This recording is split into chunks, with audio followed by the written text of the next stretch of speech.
All right. I'm David S. Atkinson, and my book is Apocalypse All the Time. Doesn't it seem as if someone issues a new apocalypse prediction every week? Y2K, the Mayan apocalypse, the rapture. Doesn't it seem endless? As opposed to the traditional trend of post-apocalyptic literature, my goal in Apocalypse All the Time was post-apocalyptic literature. Marshall is sick of the apocalypse happening on a weekly, if not daily basis. Life is constantly in peril, continually disrupted, but nothing significant ever happens. The emergency is always handled, always.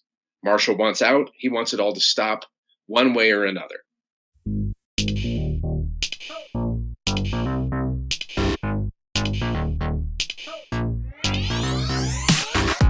Book Lovers Unite! I'm Demethius Jackson, and you're listening to the Chapter 1 podcast. The greatest stories ever written all begin with Chapter 1. In each episode, our guest authors will share their first chapters with you. On today's episode, I'll be speaking with post-apocalyptic author David Atkinson. David is a writer in the Denver area and is a very humorous and smart dude. I'm not joking when I say that he has as many college degrees as he has books. His current story, Apocalypse All the Time, is brilliantly written, and it's a pretty fun read. David is here to share it with us today, and it starts right now.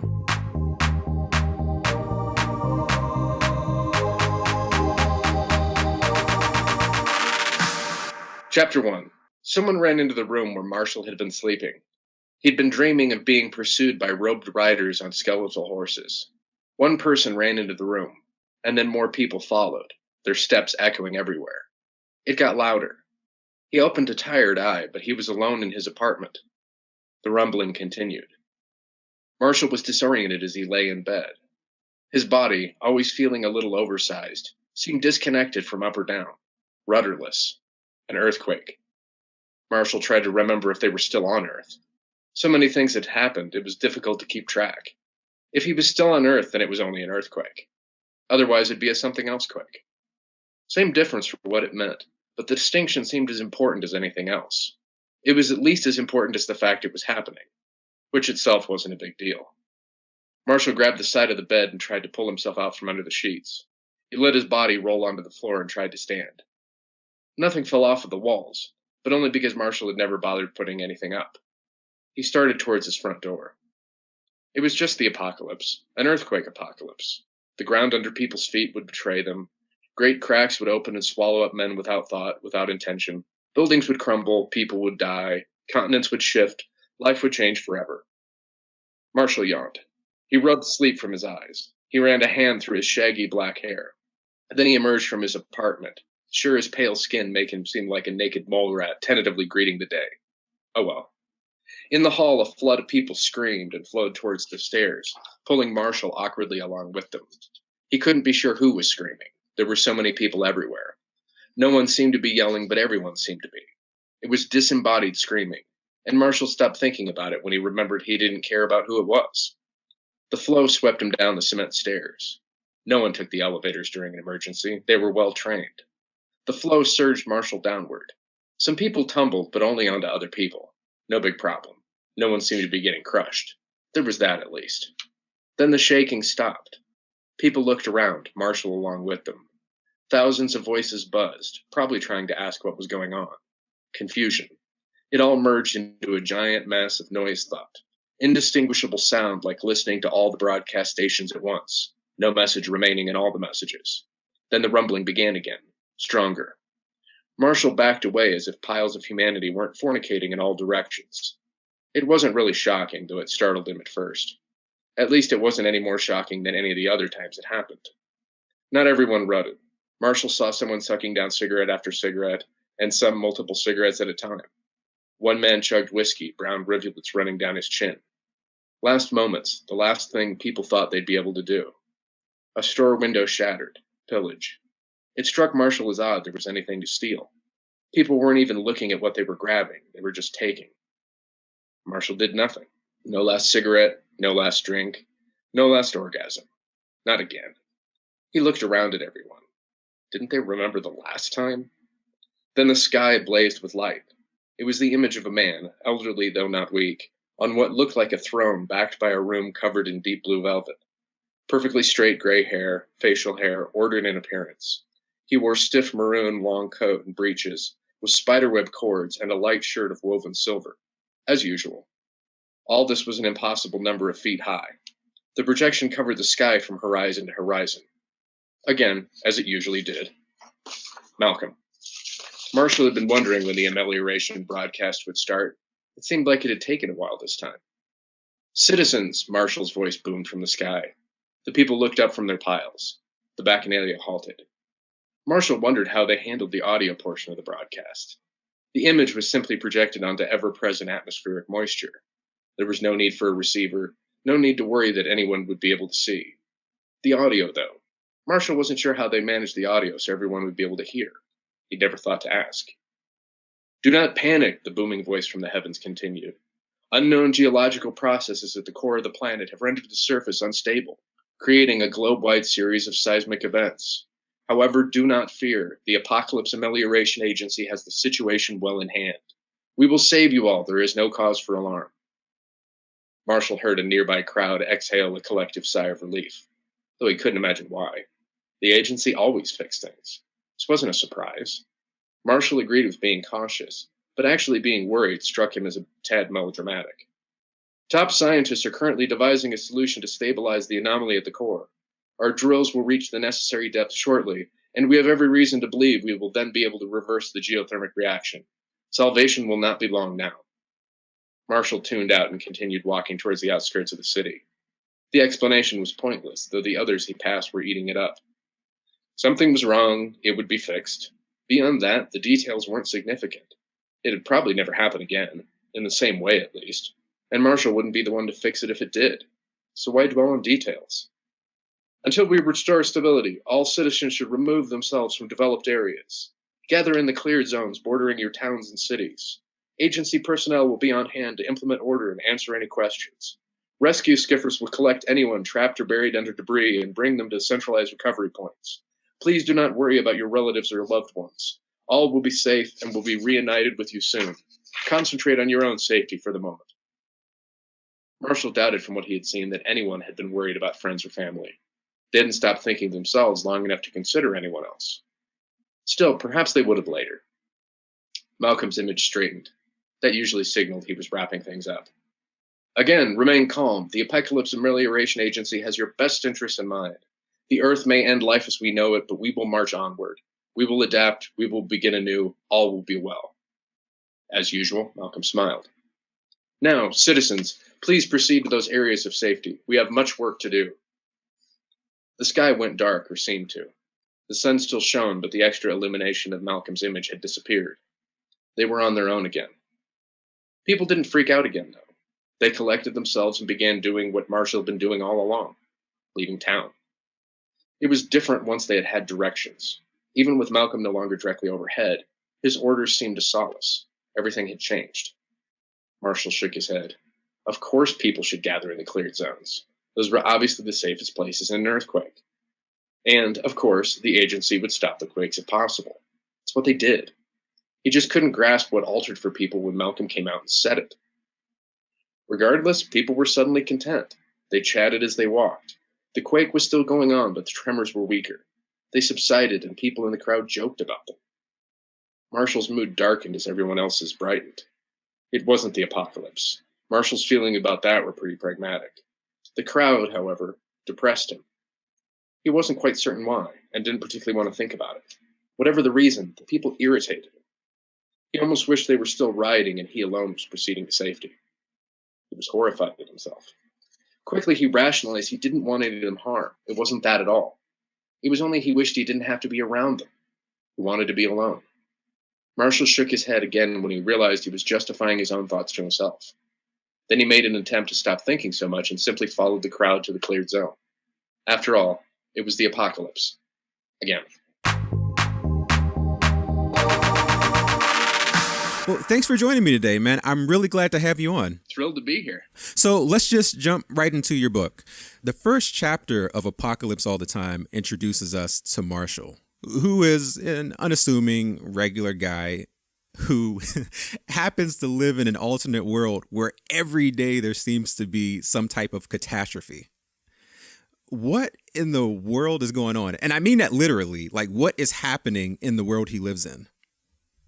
It had kind of come from being raised in kind of the 50s and 60s Cold War era, where people literally believed that, and with just cause, that nuclear war was directly around the corner and the planet was going to be destroyed, and they were hiding under desks. And you still kind of believe that coming into the 80s, that it was a significant possibility, but people had blown the alarm so often that you no longer kind of took it seriously at the same time that you did. I mean, I grew up 20 miles from Strategic Air Command off in Omaha. And if there had been a nuclear war with the Russians, I mean, we would have been a first line target. And people would tell us that as kids. But at the same time, you were getting ready for the millennia, that you had like hundreds of different people predicting end of the world millennium predictions were just, 20 years off or so. Then you had Y2K. We had like 3 different rapture predictions. It was like the year before I started writing this, we had like 4 apocalypse predictions in the year alone. Yeah, so that's kind of the situation you have, that Marshall's living in a world where, every time like somebody predicts an apocalypse here, it would literally happen there. That was kind of the idea behind the whole thing. And so as Marshall goes about his days, he encounters a number of interesting people. And as I was reading the story, I couldn't help but wonder if those people that he were encountering were simply fragmented pieces of himself, or if Marshall and those characters are representations of who we are as people. To some extent, those are, they are kind of the world he's in. I mean, Marshall probably at some point was doing the exact same things they were doing. Because if you have an apocalypse level event, people are going to panic, and it's just Marshall has for some reason stopped to think about it and started piecing it all together. It's just he's not reacting in the same way that he did before. Yeah. And neither is Bonnie, the character who comes along in chapter 4. Mm-hmm. They've been able to develop some type of self-awareness. There's a lot that goes on in our world that we just kind of, even in, the normal world, that we just do kind of mechanistically. And it's only when we, kind of step outside it for a second and take a look at it, which most of the time you can't intentionally do. You only do that when something kind of knocks you out of it and you realize how absurd everything you kind of took for granted really is. Yeah. I looked at one point because I got curious, and there's a list on Wikipedia of apocalypse predictions. Is that really? It's not numbered, but it's well over 300. Like Christopher Columbus predicted the apocalypse twice. Sir Isaac Newton predicted it. His date still hasn't come around, and it's just the sheer number of apocalypse predictions. This has been going on. This is kind of a constant thing for human beings. Does it take away kind of the stress of every day when you think, everything's going to be over, we don't have to worry about anything anymore? Or is it kind of some sort of death impulse? I don't know. It seems to be every generation thinks they're living close to the end. Yeah. I even heard that, biblical, the time of the apostles, that many of the apostles believed they were living at the end of the world, literal. Well, the book of Revelations was supposed to be like the end times. Right. I just wasn't sure from St. John there, whether he intended it as off in the future or as in like a couple of months. I guess we'll never really know for sure. So I'm wondering, what real life apocalyptic event inspired you to write this book? It was a bunch of them together that, the end of the millennia, Y2K, the Mayans, the rapture, because we had I think it was moved like 3 times in a row. Yeah. It got to the point, I forget which year it was precisely. I think it was 2013 or 14, that there were 3 different apocalypse predictions within a month. I'm wondering, was that before or after the Mayan apocalypse? I do remember that one. It was after, because it was definitely after 2012. Because this one, I think it was somewhere around, I think it must have been 2014, because I swear it was around the time of the Blood Moon apocalypse predictions. Yeah. Well, when you mention it that way, they kind of sound ridiculous. when you stack them all up together, it's like, okay, not everybody can be right. And if we're predicting the apocalypse that often, it's just like, okay, someday it's just going to happen. We're not going to piece together some sequence of words out of the Bible, figure out when the world is going to end. We just have to actually live our lives and accept that someday they'll be over. Yeah, that's interesting. The book, despite the heaviness and seriousness of the apocalypse, the book's actually pretty hilarious. And I don't know. Well, thank you. I don't know if it's just you naturally have a funny perspective, or if it's the situations Marshall finds himself in, or if it's just when potentially facing your inevitable mortality, all you can do is laugh. Well, the intention had been kind of comedic, because it's definitely, in my view, kind of a comedic thing that humanity does. We kind of have to laugh at ourselves about it. Yeah. Well, I think you did a fantastic job with this book. It's funny, it's insightful, and it's enlightening, I think, because I think you could take this book and it's an interesting study in cognitive behavioral science. Just seeing how these people interact. Well, tell us a little bit about yourself. I'm from Nebraska originally, and had started out in computer science and kind of wandered into law. Reading and writing has kind of always been a part of my life, but I got more serious about it, more regular about it, probably around 2006, 2007. Went back for a second BA in English, and then did a MFA through the University of Nebraska low residency program. And that's when things really started to kick off. I've had about I think somewhere around 80 short stories published now, or soon to publish. One of the journals I had worked with was always also doing books, and they had known one of the stories they picked up from me was part of a larger manuscript. That was Bones Buried in the Dirt, which is a novel in story form. It's a child narrator piece that kind of looks at the idea that certain kinds of events happen to us when we're kids that never get fully digested, and they're kind of things that reoccur to you throughout your life and kind of form a skeleton, kind of sonar picture of who you are. Oh, wow. Wow. I'm curious, what were some of the things that you discovered about yourself and about your writings as you were going through these stories? Well, I used to try to sit down and write a particular thing, and I didn't do as well at that. And really, what ends up working for me is when a certain thing kind of pops into my head, and then I kind of try to listen to what it is and how I need to write it. And it's different every time. Mm-hmm. And then I just kind of follow along where that goes, where my current interests are. So I'm not necessarily the most dedicated, methodical person about it, that my methods are very haphazard and kind of whimsical. But that's kind of how it works for me. Yeah, yeah. And, I find that with a lot of other authors as well. You meet a lot of folks who will have that designated time to write, and they write no matter what. Or you have folks that are, kind of like myself. When the mood or inspiration hits, you write. When it's not there, you don't write. You do something else. I'm always working on something. Yeah. It's just never a real straightforward linear process. I mean, I read about 200 to 300 books a year. So I probably still do more reading than writing. I probably should do more writing. Hey, whatever works for you, man. And so this is a question that I ask often because everyone seems to answer it just a little differently. What advice would you give to up-and-coming writers who are still trying to discover their voice and their abilities? Just keep writing, because, I mean, there's thousands of different pieces of advice you can give, and pretty much, in my view, everything will work itself out eventually if you keep writing, but nothing else you do will help if you don't keep writing. Absolutely. Absolutely. Okay. Yeah. Is there anything else that you wanted to share or talk about that I didn't mention? I think we've covered it pretty good. This has been a lot of fun, and I appreciate the chance to talk. Awesome. So where can readers find you and your books online? My writing website is the best central location, davidatkinsonwriting.com. My books can be found through there. I'm on Goodreads, Amazon, Literary Wanderlust. I'm on Twitter. I'm on Facebook.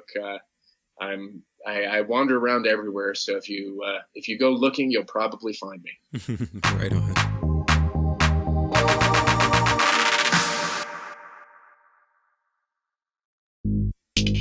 And with that, we're going to wrap up another episode.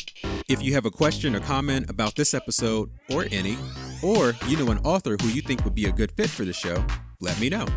Connect with me on social media or email me at info@ch1podcast.com. Subscribe to us on iTunes, Google Play, Stitcher, and SoundCloud. And most importantly, help us spread the word by writing a short review and telling everyone you know about the show. That's it for me. Till next time.